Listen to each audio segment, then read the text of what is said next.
புதுச்சேரியில் 6 ஆண்டுகளுக்கு பிறகு பேருந்து கட்டணம் உயர்த்தப்பட்டுள்ளது.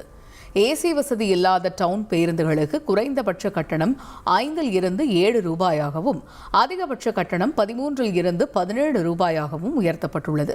அதாவது அதிகபட்சம் 4 ரூபாய் உயர்த்தப்பட்டுள்ளது.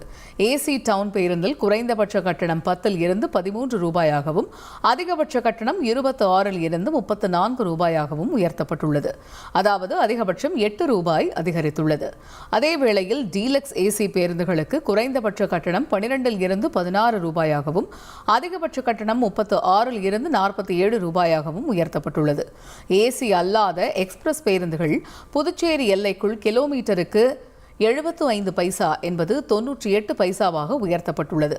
25 கிலோமீட்டர் வரை 20 என இருந்த குறைந்தபட்ச கட்டணம் 25 ரூபாயாக உயர்த்தப்பட்டுள்ளது. ஏசி எக்ஸ்பிரஸ் பேருந்துகள் புதுச்சேரி எல்லைக்குள் கிலோமீட்டருக்கு 1 ரூபாய் 30 பைசா என்பது தற்பொழுது 1 ரூபாய் 69 பைசாவாக உயர்த்தப்பட்டுள்ளது. முதல் 25 கிலோமீட்டர் வரை 50 ரூபாய் வசூலிக்கலாம் என தெரிவிக்கப்பட்டுள்ளது.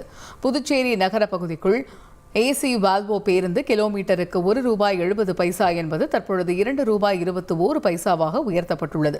அதாவது முதல் 30 கிலோமீட்டருக்கு 54 இருந்த கட்டணம் தற்பொழுது 70 ரூபாயாக உயர்ந்துள்ளது. இந்த கட்டண உயர்வு உடனடியாக அமலுக்கு வந்துள்ள நிலையில் இதன் மூலம் புதுச்சேரி கடலூர் பேருந்து கட்டணமும் 20 ரூபாயில் இருந்து 25 ரூபாயாக அதிகரித்துள்ளது இங்கே குறிப்பிடத்தக்கது. குளிச்சபாளையத்தில் காலேஜ் படிக்கிறேன்.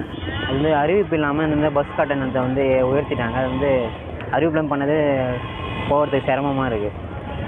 14 ரூபா இருந்துச்சு, இப்போ 17 ரூபா ஆகிட்டாங்க. பஸ் டிக்கெட் அதிகமாக ஏற்றுறாங்க, அனௌன்ஸ் பண்ணாமல் ஏற்றுறாங்க. 10 ரூபாயிலேருந்து 15 ரூபாயே ஆகுது. அது எது இருந்தாலும் அனௌன்ஸ் பண்ணிவிடுங்க. அனௌன்ஸ் பண்ணால் தான் நாங்கள் எங்களுக்கு தேவையான காசு எடுத்துகிட்டு வருவோம். இங்கேருந்து மூலகாலத்துலேருந்து கடலூரில் படிக்கிறேன். நான் டெய்லியுமே 22 ரூபா எட்டு வருவேன். இப்போ டப்புன்னு டிக்கெட் அதிகமாக ஏற்றிட்டாங்க. நான் என்ன பண்ணுறது? கவர்மெண்ட்டை அனௌன்ஸ் பண்ணிருக்கலாம்ல சீக்கிரமாக ஏதாச்சும். இப்போ வீட்டில் கஷ்ட சுச்சுவேஷனில் தான் இந்த பஸ்ஸில் போகிறோம். இல்லை டப்புன்னு டிக்கெட் அதிகமாக ஏற்றினா நம்ம என்ன பண்ண முடியும்?